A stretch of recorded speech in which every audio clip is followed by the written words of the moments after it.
ఇప్పుడే country delight యాప్ని download చేసుకోండి. Download the country delight app now.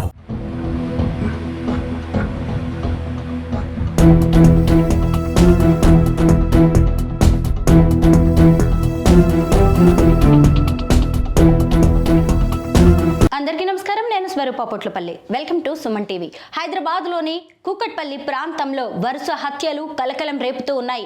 10 ఏళ్ల సహస్ర హత్య కేసు మిస్టరీ వీడిందో లేదో రామకృష్ణ, రమ్యకృష్ణ అనే ఒక జంట ఆత్మహత్యకు పాల్పడడం అనేది జరిగింది.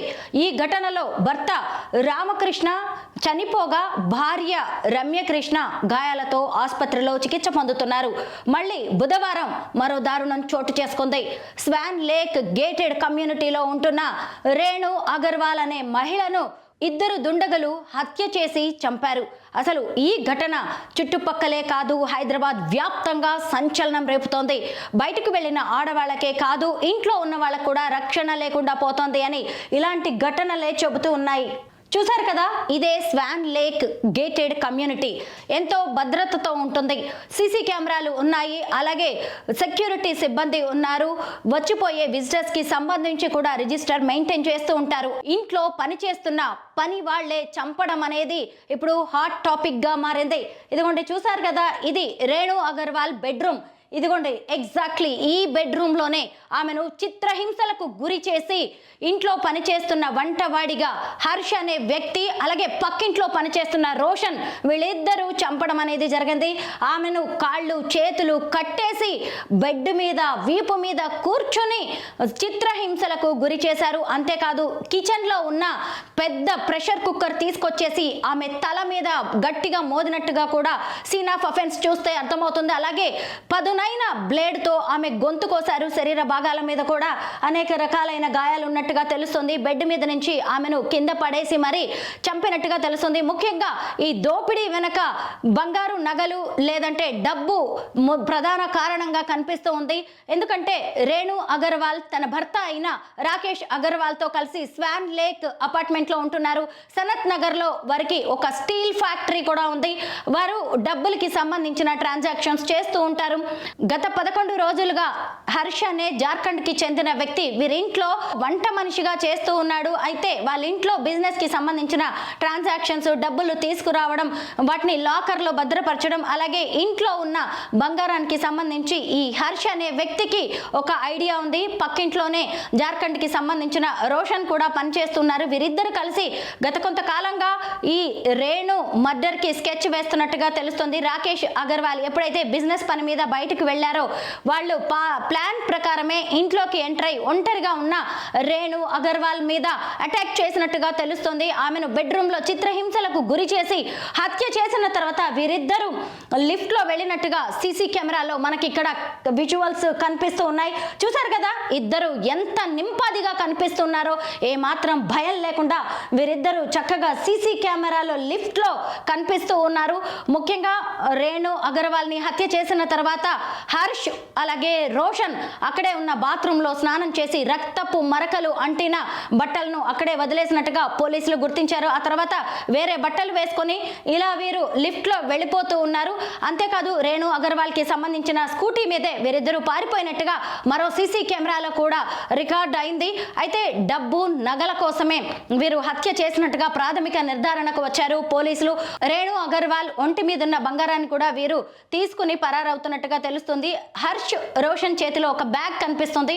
అయితే ఈ బ్యాగ్ లో వాళ్ళు పెద్దగా డబ్బు, బంగారం లాంటివి ఏవి క్యారీ చేస్తున్నట్టుగా కనిపించట్లేదు. వారి బట్టలే ఇందులో ఉన్నట్టుగా తెలుస్తుంది. ఎందుకంటే ఎక్కడ కానీ లాకర్ ఓపెన్ చేసిన ఆనవాళ్ళు అయితే కనిపించలేదు. ఇప్పటికే బాలానగర్ డీసీపీ సురేష్ కుమార్ గారు సంఘటనా స్థలాన్ని పరిశీలించారు. క్లూస్ టీమ్ తో కూడా అక్కడ మొత్తం విచారణ జరపడం అనేది జరిగింది. చుట్టుపక్కల వారిని కూడా వాళ్ళు ఎంక్వైరీ చేశారు. ప్రత్యేక బృందాలతో హర్ష్, రోషన్ కోసం పోలీసులు గాలింపు చేపట్టారు. జార్ఖండ్ కి సంబంధించిన వీళ్ళు పొట్ట చేతి పెట్టుకుని హైదరాబాద్ కి వచ్చి ఈ అగర్వాల్ కుటుంబంలో పనికి కుదిరారు. తీరా చూస్తే ఈ హర్ష్ అనే వ్యక్తి వాళ్ళ యాక్టివిటీని గత కొంతకాలంగా గమనిస్తూ పక్కింట్లో ఉండే రోషన్ తో కలిసి ఈ హత్యకు ప్రణాళిక రచించినట్టుగా తెలుస్తోంది. ఇన్ని రోజులు అసలు ఇంట్లో నుంచి ఆడవాళ్ళు బయటికి వెళ్తే తిరిగి వచ్చే వరకు రక్షణ ఉండట్లేదని మాట్లాడుకున్న వాళ్ళు ఇప్పుడు ఇంట్లో ఉన్న వాళ్ళకు కూడా భద్రత లేకుండా పోయింది అని చెప్పి బాధపడాల్సిన పరిస్థితులు అయితే మనకు మనకు కనిపిస్తూ ఉన్నాయి. ఇదిగోండి మనం ఇక్కడ సీసీ కెమెరాలో చూస్తున్నాం కదా, ఒక వ్యక్తిని చంపేశాం, ఒక మహిళని చిత్రహింసలు పెట్టాం, ప్రెషర్ కుక్కర్తో ఆమెను తల మీద మోది బ్లేడ్తో గొంతు కోసి చంపేశామనే బాధ కూడా వీరిలో ఏమాత్రం కనిపించట్లేదు. ఎందుకంటే వారు ముందుగానే ఆమెను ఎలా చంపాలి అనే దానికి సంబంధించి ప్లాన్ రచించినట్టుగా తెలుస్తోంది. అయితే ఇన్ని రోజులుగా స్వాన్ లేక్ గేటెడ్ కమ్యూనిటీలో ఉంటున్న వీళ్ళు మరి సీసీ కెమెరాల గురించి ఆలోచించలేదు అనేది మాత్రం అర్థం కావట్లేదు. ఈ రోజుల్లో ఏ కేసుల్ని ఛేదించాలి అన్నా కానీ ముఖ్యంగా సీసీ కెమెరాలే కీలక ఆధారాలుగా మారుతూ ఉన్నాయి. గత కొంతకాలంగా రోషన్ అక్కడ పక్కింట్లో పనిచేస్తున్నాడు, హర్ష్ 11 రోజులుగా మాత్రమే వీరింట్లో పనిచేస్తున్నారు. అంటే ఈ గేటెడ్ కమ్యూనిటీలో ఎక్కడెక్కడ సెక్యూరిటీ ఉంటారు, ఎక్కడెక్కడ సీసీ కెమెరాలు ఉంటాయి అనేది వీళ్ళిద్దరికీ ఐడియా ఉంటుంది. అయినా సరే హత్య చేసి నింపాదిగా బ్యాగ్ పట్టుకొని లిఫ్ట్లో వారు వెళ్తున్నారు. లిఫ్ట్లో ఉన్న సీసీ కెమెరాల్లోనే కాదు, పార్కింగ్లో ఉన్న సీసీ కెమెరాల్లో కూడా వీరి విజువల్స్ అనేవి రికార్డ్ అయ్యాయి. బుధవారం ఈ హత్య జరిగింది కాబట్టే వీరు ఇప్పటికే హైదరాబాద్ విడిచి వెళ్ళిపోవచ్చు అని కూడా పోలీసులు ఒక నిర్ధారణకు రావడం అయితే జరిగింది. అయితే పట్టుకున్న ఆధారాలు, సేకరించిన ఆధారాలు, ఫింగర్ ప్రింట్స్ ప్రకారం వీరిద్దరే ఈ హత్య చేసినట్టుగా కూడా తెలుస్తుంది. ముఖ్యంగా ఈ హర్ష్ అనే వ్యక్తి వంటగదిలో పనిచేస్తూ ఉంటాడు కాబట్టి వంటగదిలో దొరికిన ఫింగర్ ప్రింట్స్, అలాగే ఈ బెడ్రూమ్లో దొరికిన ఫింగర్ ప్రింట్స్ ప్రకారం పోలీసులు ఈ కేసుని ఇన్వెస్టిగేట్ చేస్తూ ఉన్నారు.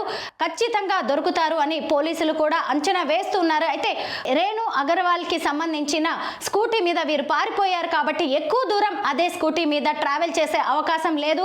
ఎక్కడో ఒక చోట ఈ స్కూటీని వాళ్ళు వదిలి వెళ్ళే అవకాశం కనిపిస్తుంది.